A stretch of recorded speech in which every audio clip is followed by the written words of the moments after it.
আসসালামু আলাইকুম আদাব।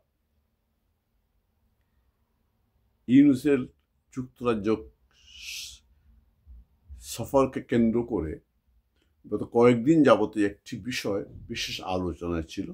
সেটি হচ্ছে টিউলিপ সিদ্দিকীর একটি চিঠি, যেটা গার্ডিয়ান পত্রিকায় প্রকাশিত হয়েছে, যেটি ইউনূসকে পাঠানো হয়েছে। এবং যদিও ইউনূসের সেই প্রেস সচিব ডাস্টবিন শফিক, কেউ কেউ কেউ ঘেটুপুত্র বলে, সে শফিক সেটা অস্বীকার করেছে। তা অস্বীকার করা তাদের স্বভাব।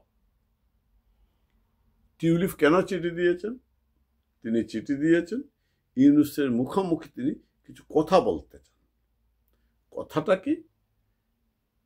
ক্ষমতায় আসার পর থেকে ইউনূস, তার সাঙ্গপাঙ্গরা এবং মিডিয়া বঙ্গবন্ধু পরিবারকে যার পর নাই অপমানিত করা, দোষী সাব্যস্ত করা, মিডিয়া ট্রায়ালের মাধ্যমে তাদের বিরুদ্ধে মামলা, একের পর মামলা দেওয়া, অর্থাৎ দুনিয়াতে দেশে প্রমাণ করা যে বঙ্গবন্ধু পরিবার একটি দুর্নীতিগ্রস্ত পরিবার, তারা তাদের বিরুদ্ধে দুর্নীতির অভিযোগ, প্রচুর দুর্নীতির অভিযোগ এখন প্রকাশ করছে সরকার এবং দুদক। যদিও তার সত্যতা মোটেই নেই, কারণ বঙ্গবন্ধু পরিবারের, আমি শেখ পরিবার বলছি না, বঙ্গবন্ধু পরিবারের কেউ দুর্নীতি করতে পারে না। ইতিমধ্যে বঙ্গবন্ধু কন্যা শেখ হাসিনার বিরুদ্ধে যে আদানির বিদ্যুৎ নিয়ে দুর্নীতির অভিযোগ ছিল, সেটা মিথ্যা প্রমাণিত হয়েছে এবং বাকিগুলো মিথ্যা প্রমাণিত হবে। তবু এই সুদী সরকার এবং তার তল্পিপাক দুদক বিভিন্নভাবে বঙ্গবন্ধু পরিবার সদস্যদের চরিত্র হনানোর চেষ্টা করছে। খুনের মামলা তো অনেকের বিরুদ্ধে আছেই। দেশে না গিয়েও, সজীবাজদের দেশে না গিয়েও আসামি, ওই জুলাই আগস্টে উনি দেশে ছিলেন, খুনের মামলার আসামি। শেখ রেহানা দেশে না গিয়েও হত্যা মামলার আসামি, সাইমা ওয়াজেদ পুতুল হত্যা মামলার আসামি।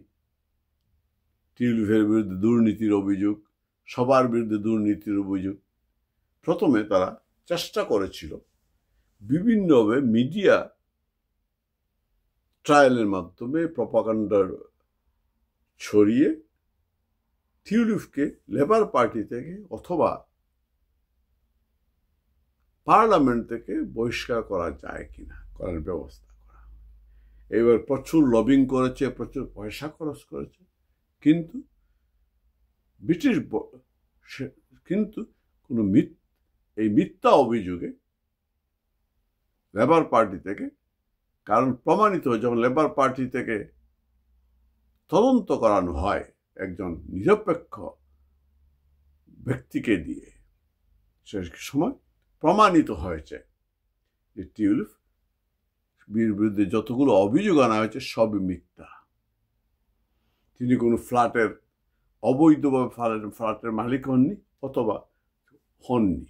আচ্ছা, তারপর ওরা পুতুলের বিরুদ্ধে বিশ্ব স্বাস্থ্য সংস্থার, পুতুল যেহেতু একজন ইউনিসেফের একজন সম্মানিত পদে আছেন এবং ভারতে আছেন, তাকে যাতে ওই সংস্থা থেকে বের করানো যায় সেই ব্যবস্থা তারা বহু চেষ্টা করেছে, বহু মিথ্যা প্রচারণা চালিয়েছে, কিন্তু সেখানেও ব্যর্থ হয়েছে। টিউলিপ বারবার তার আইনজীবী দুদক যখন তার বিরুদ্ধে অভিযোগ আনে মিডিয়ার মাধ্যমে, সেই সময় টিউলিপ তার আইনজীবীর মাধ্যমে চিঠি দিয়েছেন, জানতে চেয়েছেন তথ্য প্রমাণটা কি, কিন্তু দুদক তার কোনো উত্তর দেয়নি। তারা তাদের মতো করে মিডিয়া ট্রায়ালটা করেই যাচ্ছে, অর্থাৎ উদ্দেশ্য প্রণোদিতভাবে টিউলিপকে দুর্নীতিবাজ প্রমাণ করতে চায় মিডিয়ার মাধ্যমে। টিউলিপ বারবার চ্যালেঞ্জ করছেন, কিন্তু সেই জায়গায় ইউনূস সরকার কোনো অবস্থায় টিউলিপের দুদক চিঠির জবাব দেয় নাই।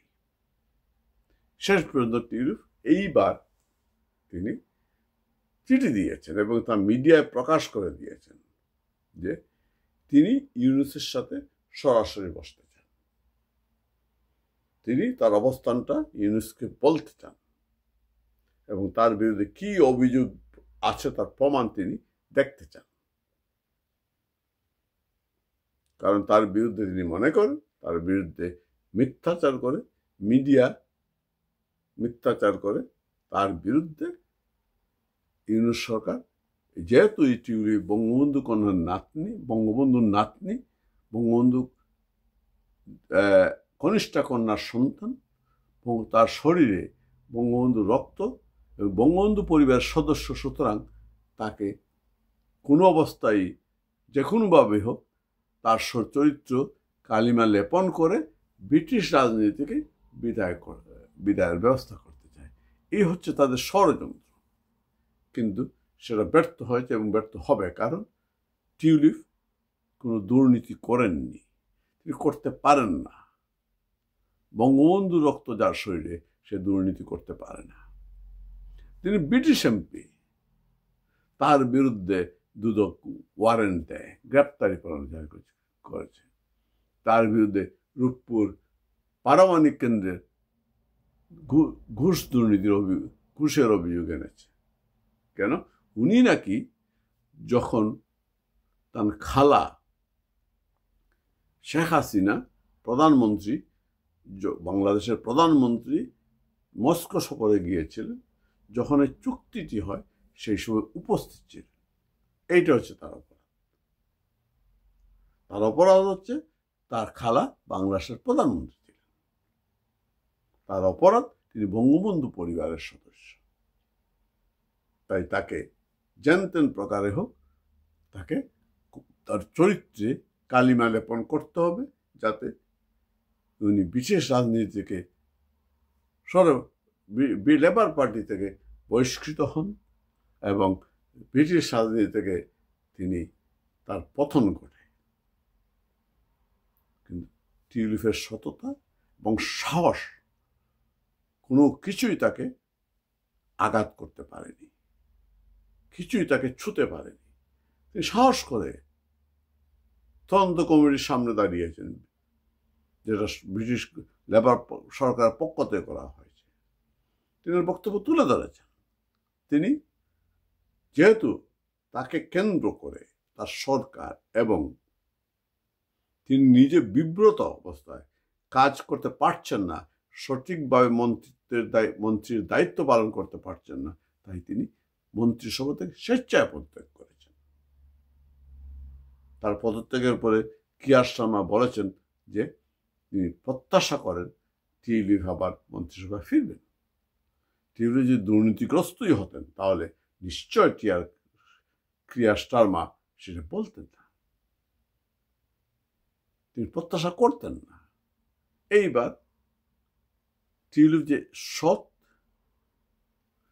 এবং সাহসী এবং উনার শরীরে যে বঙ্গবন্ধু রক্ত প্রবাহিত হয়েছে, সেই তার জন্য তার সৎ সাহস আছে বলেই তিনি ইউনূসের মুখোমুখি বসতে চেয়েছেন। ইউনূস তার রাজি হয় নাই। আমার মনে হয় না ইউনূস রাজি হবে, কারণ ইউনূসের কাছে কোনো প্রমাণ নেই। দুদক যে অভিযোগ এনেছে, দুদকের চেয়ারম্যান ইউনূসের সফর সঙ্গী রয়েছেন, বাংলাদেশ ব্যাংকের গভর্নর সফর সঙ্গী, সুতরাং তাদের সামনে আলোচনা হতে পারত।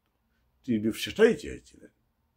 কিন্তু যেহেতু তাদের কাছে কোনো প্রমাণ নেই, তারা টিউলিপের বিরুদ্ধে কোনো অভিযোগ প্রমাণ করতে পারবে না, তাই তাদের সেই সৎসাহস নেই। সেই সৎসাহস নেই টিউলিপের মুখোমুখি হওয়ার, যেভাবে সৎসাহস হয়নি টিউলিপের আইনজীবীদের মুখোমুখি হওয়ার অথবা তাদের চিঠির জবাব দেওয়ার। এইখানে ইউনূস পরাজিত। ইউনূসের সৎসাহস নেই, টিউলিপের সৎসাহস আছে, কারণ তিনি বঙ্গবন্ধুর নাতনি। টিউলিপের এই কৌশলে অথবা এই চ্যালেঞ্জে ইউনূস ধরাশায়ী হয়ে গেলেন। টিউলিপের গোলে ইউনূস ধরাশায়ী হয়ে গেল।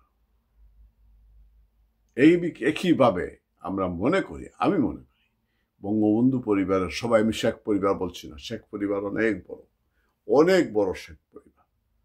বঙ্গবন্ধু পরিবারই শুধু শেখ পরিবার না, বঙ্গবন্ধু পরিবারের কাউকে কোনোদিন যদি সঠিক বিচার হয়, সঠিক আইনের প্রয়োগ হয়, তাহলে বঙ্গবন্ধু কন্যা সহ কারও বিরুদ্ধে কোনো অভিযোগ প্রমাণিত করতে পারবে না ইউনুস।